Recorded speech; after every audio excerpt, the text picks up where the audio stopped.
माननीय supreme court के द्वारा 11 अगस्त 2023 को बीएड के एलिजिबिलिटी मैटर पर फैसले के बाद से लगातार राज्यों के हाईकोर्ट में ये मामले जा रहे हैं। शिक्षक भर्ती जो रनिंग में है उस मामले को लेकर के सुप्रीम कोर्ट में भी लगातार 2 दिनों से कल बिहार की शिक्षक भर्ती मामले को लेकर के मामले की सुनवाई हुई, जिसमें माननीय सुप्रीम कोर्ट ने बिहार में शिक्षक भर्ती की प्रक्रिया में जो 11 अगस्त का फैसला था उसी के अनुरूप शिक्षक भर्ती को कंप्लीट करने के आदेश दे दिए हैं, क्योंकि माननीय सुप्रीम कोर्ट में वही ऑनरेबल जस्टिस सुन रहे थे उस मामले को जो कि पहले 11 अगस्त को फैसला दे दिए थे। आज जो मामले की सुनवाई हुई है वो छत्तीसगढ़ शिक्षक भर्ती से जुड़ा हुआ है। आज की सुनवाई में बीएड अभ्यर्थियों को माननीय जस्टिस के द्वारा अलाउ कर दिया गया है। छत्तीसगढ़ हाईकोर्ट के द्वारा जो वहां पर बीएड अभ्यर्थियों की काउंसलिंग पर रोक लगा दिया गया था, उस ऑर्डर पर रोक माननीय सुप्रीम कोर्ट ने लगा दिया है। यानी कि अब छत्तीसगढ़ शिक्षक भर्ती प्रक्रिया में बीएड के अभ्यर्थियों का भी काउंसलिंग होने जा रहा है। इस फैसले के बाद से सोशल मीडिया साइट्स पर बहुत ज़्यादा भ्रम की स्थिति उत्पन्न हो गई है कि माननीय सुप्रीम कोर्ट जो 11 अगस्त को फैसला देती है उसी के अगेंस्ट में आज 29 अगस्त 2023 को माननीय सुप्रीम कोर्ट बीएड को अलाउ कैसे कर देती है। इन सबको लेकर के बहुत ज़्यादा भ्रम की स्थिति है और इस वजह से भी है क्योंकि कई भ्रामक खबरें भी फैलाई जा रही हैं। इस वीडियो के साथ अंत तक जुड़े रहिएगा क्योंकि कोर्ट ऑर्डर आ चुका है और एक एक वर्ड्स का हम लोग यहां पर विश्लेषण करने जा रहे हैं कि क्या माननीय सुप्रीम कोर्ट ने बीएड को प्राथमिक के लिए जो पहले फैसला दिया था कि बीएड अयोग्य है, क्या आज के फैसले के हिसाब से बीएड को योग्य मान लिया गया है। साथ ही साथ ये चूंकि छत्तीसगढ़ का मामला अभी प्रोसेस ऑनगोइंग प्रोसेस है वहां की शिक्षक भर्ती, और बिहार में जो भी भर्ती प्रक्रिया चल रही है वो भी ऑनगोइंग प्रोसेस में है, तो क्या इसका प्रभाव बिहार की भी शिक्षक भर्ती प्रक्रिया में पड़ेगा? क्योंकि कल ही माननीय सुप्रीम कोर्ट ने बिहार की शिक्षक भर्ती में बीएड को अमान्य घोषित करते हुए 11 अगस्त के फैसले के आधार पर भर्ती को कंप्लीट करने के आदेश दिए। इन सबके regarding point two point detail में बात करेंगे, अंत तक जुड़े रहिएगा। नमस्कार दोस्तों, मेरा नाम है नीरज और आप देख रहे हैं कैरियर बिट यूट्यूब चैनल। अगर आप इस चैनल पर पहली बार विजिट कर रहे हैं तो इसको सब्सक्राइब करते हुए बेल आइकन को प्रेस करना ना भूलें। दोस्तों यहां पर मैं एक इंफॉर्मेशन आपको देना चाहता हूं कि अगर आप शिक्षा जगत से जुड़ी सभी खबरों से अपडेटेड रहना चाहते हैं तो कैरियर बिट के दूसरे official YouTube channel view bit, जिसका लिंक आपको इस वीडियो के डिस्क्रिप्शन में दिया गया, जरूर सब्सक्राइब कर लीजिएगा ताकि कोई भी शिक्षा जगत से जुड़ी खबर आपसे मिस ना हो जाए। तो इस वीडियो को पॉज करिए, डिस्क्रिप्शन में दिए गए लिंक से चैनल को सब्सक्राइब करिए ताकि कोई भी खबर आपसे मिस ना हो। चलिए शुरू करते हैं। स्क्रीन पर आप सुप्रीम कोर्ट के ऑर्डर की कॉपी देख पा रहे होंगे। सबसे पहले आपको यह जानना होगा कि यह केस किस आधार पर किया गया था, यानी इसका ग्राउंड क्या है। तो यहां पर आप देख सकते हैं यह केस जो है वो छत्तीसगढ़ हाईकोर्ट के द्वारा, बिलासपुर छत्तीसगढ़ हाईकोर्ट के द्वारा जो फैसला दिया गया था इस याचिका में, उसके अगेंस्ट में ये याचिका दायर की गई थी। यानी कि वो याचिका जो ये वाली याचिका है छत्तीसगढ़ हाईकोर्ट में, वो डीएलएड अभ्यर्थियों के द्वारा दायर किया गया था बीएड को काउंसलिंग को रोकने के लिए, क्योंकि माननीय सुप्रीम कोर्ट ने 11 अगस्त को फैसला दे दिया था। ये वाली याचिका जो छत्तीसगढ़ में लगी हुई थी ये किससे जुड़ी हुई थी? डीएलएड से जुड़ी हुई थी। ठीक है, ध्यान से समझिएगा, ये डीएलएड से जुड़ी हुई थी। उसके बाद से आज वाली जो याचिका जिसका डायरी नंबर ये है, ये याचिका बीएड के द्वारा दायर किया गया था माननीय सुप्रीम कोर्ट में, और ये प्रेयर किया गया था कि ऑनरेबल छत्तीसगढ़ हाईकोर्ट के द्वारा जो काउंसलिंग की प्रक्रिया पर, बीएड अभ्यर्थियों के काउंसलिंग की प्रक्रिया पर रोक लगाई गई है, उस रोक को हटा दिया जाए, और इसी रोक को माननीय सुप्रीम कोर्ट ने हटाया है। आप इस ग्राउंड को समझिए। आज का जो सुनवाई था वो इस मामले पर था ही नहीं कि बीएड अभ्यर्थी प्राथमिक में योग्य है अथवा नहीं, क्योंकि इस पर फैसला 11 अगस्त 2023 को दे दिया गया है। आज एलिजिबिलिटी का मैटर था ही नहीं। आज मैटर सिर्फ इस बात पर था कि ऑनरेबल छत्तीसगढ़ हाईकोर्ट के द्वारा जो जजमेंट दिया गया है उस जजमेंट पर स्टे दे दिया जाए और बीएड अभ्यर्थियों को भी काउंसलिंग प्रक्रिया में शामिल कराया जाए। यहां से मेन जजमेंट शुरू होता है, ध्यान से पढ़िएगा।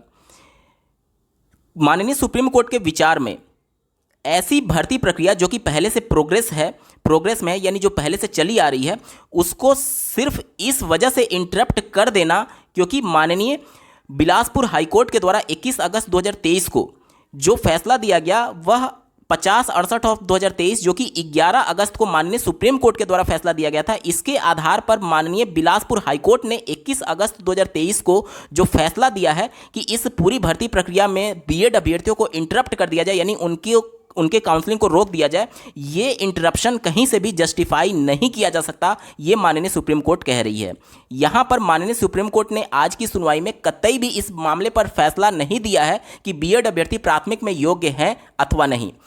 आज की सुनवाई सिर्फ इस मामले पर हुई है कि जो भर्ती प्रक्रिया पहले से ऑनगोइंग प्रोसेस में, क्या उसको इंटरप्ट किया जा सकता है अथवा नहीं। तो माननीय सुप्रीम कोर्ट ये कह रही है कि जो पहले से भर्ती प्रक्रिया चली आ रही है उसमें बिना सुनवाई के, क्योंकि अभी आपको ज्ञात होगा कि ये जो मामला है बिलासपुर हाईकोर्ट में भी पेंडिंग है और वहां पर बीएड अभ्यर्थियों के काउंसलिंग को होल्ड पर रख दिया गया, बाकी डीएलएड अभ्यर्थियों को की प्रक्रिया को चलाया जा रहा है। अगर दोनों की प्रक्रिया होल्ड पर रखी जाती, यानी पूरी भर्ती प्रक्रिया को होल्ड पर रखी जाती, तो इस प्रकार का मामला देखने को नहीं मिलता। यहां पर ऑनरेबल सुप्रीम कोर्ट ये कह रही है कि चूंकि आपने केवल एक जजमेंट के आधार पर एक अभ्यर्थी जिस पर अभी अंतरिम रूप से फैसला आना बाकी है हाईकोर्ट का, उस हाईकोर्ट के फैसले के आने से पहले आपने पूरी भर्ती प्रक्रिया में से एक प्रकार के अभ्यर्थियों की काउंसलिंग को इंटरप्ट कर दिया, जो कि जस्टिफाई नहीं किया जा सकता। ठीक है, यहां पर कतई भी उनकी योग्यता पर फैसला नहीं हो रहा है कि वो योग्य हैं या नहीं प्राथमिक के लिए।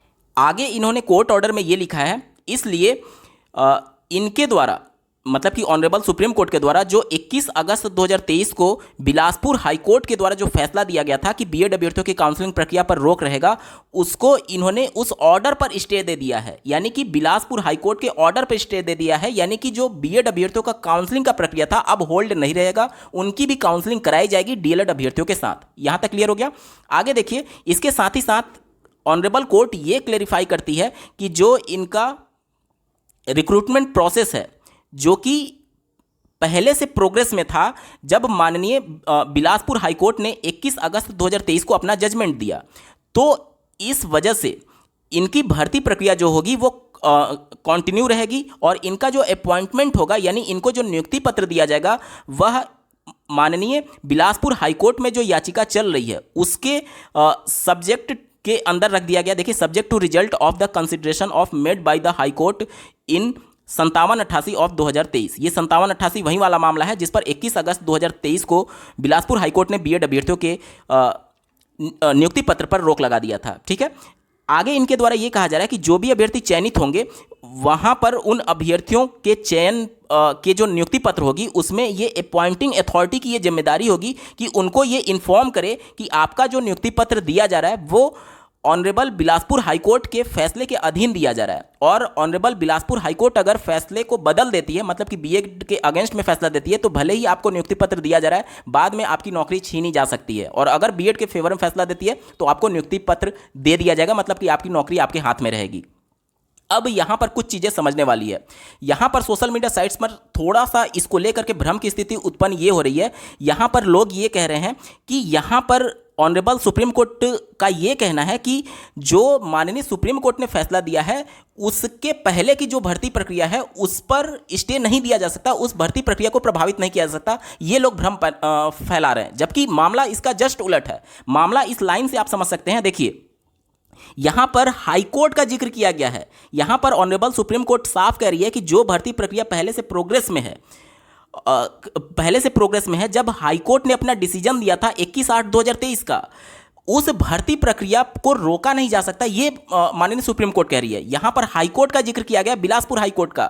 यहां पर अगर सुप्रीम कोर्ट का जिक्र किया गया रहता तब वो 11 अगस्त 2023 के फैसले की बात होती। यहां पर भ्रम इस वजह से उत्पन्न हो रहा है कि यहां पर 11 अगस्त को जो सुप्रीम कोर्ट ने फैसला दिया था, इसको लेकर के यह भ्रम बनाया जा रहा है कि इस डेट से पहले की जो भर्ती प्रक्रिया है वो इससे प्रभावित नहीं होगी जो ऑनगोइंग प्रोसेस में है। लेकिन यहां पर हाईकोर्ट मेंशन किया गया है, यानी बिलासपुर के कोर्ट के फैसले के पहले की जो भर्ती प्रक्रिया ऑनगोइंग प्रोसेस में वो प्रभावित नहीं होनी चाहिए। सुप्रीम कोर्ट ने यह कहा है, ना कि सुप्रीम कोर्ट वाला 11 अगस्त का फैसला कहा है। यानी कि जो अन्य राज्यों में भर्ती प्रक्रियाएं चल रही है वो डायरेक्टली प्रभावित हो रही है माननीय सुप्रीम कोर्ट के फैसले से। यहां पर हाई कोर्ट का जिक्र किया गया, ना कि सुप्रीम कोर्ट का। अगर यहां पर सुप्रीम कोर्ट लिखा गया रहता तब डायरेक्टली ऐसी भर्ती प्रक्रियाएं जो अन्य राज्यों में चल रही हैं, जैसे कि बिहार हो गया या फिर अन्य राज्यों में एमपी हो गया, वहां की भर्ती प्रक्रिया प्रभावित नहीं होती अगर यहां पर सुप्रीम कोर्ट लिखा रहता। क्योंकि यहां पर साफ शब्दों में यह लिखा गया है कि जो इनके द्वारा इंटरिम ऑर्डर दिया गया था हाईकोर्ट के द्वारा, और उससे पहले चूंकि ये भर्ती प्रक्रिया स्टार्ट हो गई थी, इस वजह से ये प्रभावित नहीं होना चाहिए। और अभी ये मामला चूंकि डिसाइड नहीं हुआ है बिलासपुर हाईकोर्ट से, इस वजह से इस पूरे मामले को अभी सुनने की जरूरत है। ठीक है, तो इस लाइन को लेकर के बहुत ज़्यादा सोशल मीडिया पर कंफ्यूजन क्रिएट किया जा रहा है। ये सुप्रीम कोर्ट रहता तब अन्य राज्यों के अभ्यर्थी प्रभावित नहीं होते। यहां पर हाईकोर्ट मेंशन किया गया है, जो कि 21 अगस्त के बिलासपुर फैसले की जिक्र किया गया है। यानी कि ये मामला सिर्फ और सिर्फ बिलासपुर से जुड़ा हुआ है, यानी कि छत्तीसगढ़ से जुड़ा हुआ है। अब मैं समझता हूं कि यहां तक चीज़ें आपको स्पष्ट हो गई होंगी।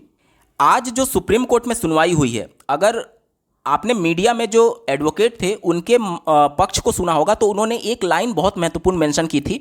आप लोगों ने देख लिया होगा सोशल मीडिया पर उनके स्टेटमेंट को। उन्होंने ये कहा था कि माननीय छत्तीसगढ़ बिलासपुर हाईकोर्ट के द्वारा जो फैसला दिया गया उसमें हमारे पक्ष को सुना ही नहीं गया। मतलब कि हमें रिस्पोंडेंट बनाया ही नहीं गया।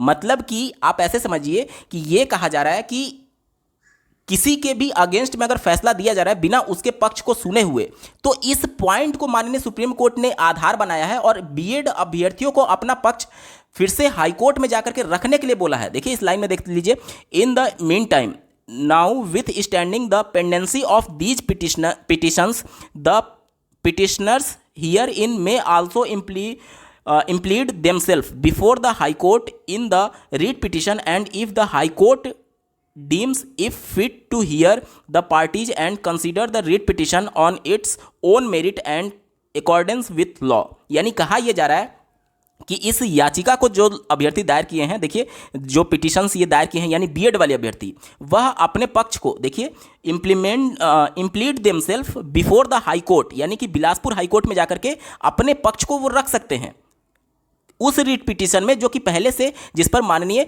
बिलासपुर हाईकोर्ट ने स्टे दिया था, वहां पर बीएड अभ्यर्थी अब अपने पक्ष को रख सकते हैं। क्योंकि आपने मीडिया में सुना होगा कि इनके जो वकील थे बीएड के, उन्होंने ये कहा है कि हमारे पक्ष को सुने बगैर वो फैसला दे दिया गया था। इसलिए सुप्रीम कोर्ट अपने कोर्ट ऑर्डर में लिखी है कि आप जा करके हाईकोर्ट में अपने पक्ष को रख सकते हैं और कोर्ट जो होगी वो लॉ के अकॉर्डिंग इस पर फैसला देगी। इसके बारे में बात किया गया, मेरिट के आधार पर इस पर फैसला देगी। यहाँ पर सोशल मीडिया साइट्स पर ये चीज़ें और ज़्यादा वायरल हो रही हैं कि माननीय सुप्रीम कोर्ट ने जब फैसला दे दिया है तो फिर इस मामले को फिर हाई कोर्ट में रेफर क्यों किया जा रहा है। यहाँ पर आपको ध्यान देने वाली बात यह है कि कोई भी जैसे दो पक्षों में अगर कोई विवाद होता है तो बिना दूसरे पक्ष को सुने बगैर ऑनरेबल कोई भी कोर्ट जजमेंट नहीं देती है। इसीलिए तो बोला जाता है कि कानून अंधा होता है, यानी कि वह आपकी भावनाओं पर डिसीजन नहीं देते हैं, दोनों पक्षों की दलीलों को सुनने के आधार पर डिसीजन देते हैं। जैसे कि आप देख लीजिए, कोई भी अगर अपराधी पुलिस के सामने भी अपराध करता है फिर भी उसको अपना पक्ष रखने के लिए वकील सरकारी वकील उसको मुहैया कराया जाता है। क्योंकि हमारे संविधान की ये खूबी है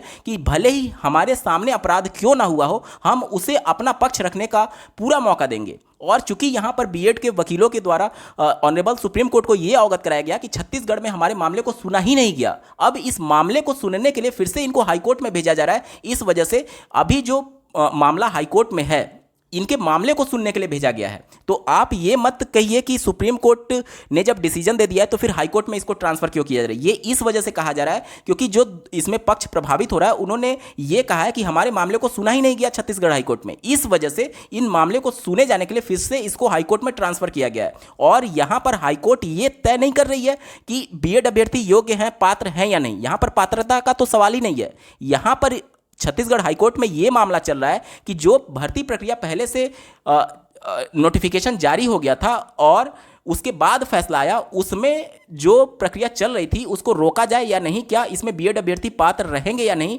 क्योंकि चूंकि ये माननीय सुप्रीम कोर्ट के फैसले के पहले का ये नोटिफिकेशन है, तो इस मामले को डिसाइड करना है छत्तीसगढ़ हाईकोर्ट को कि चूंकि ये फैसले से पहले का नोटिफिकेशन है तो इसमें प्रभावित होगा अथवा नहीं। और ये जो फैसला होगा निश्चित तौर पर पूरे देश भर के जो ऑनगोइंग प्रोसेस भर्तियां हैं उसमें प्रभाव डालेगा।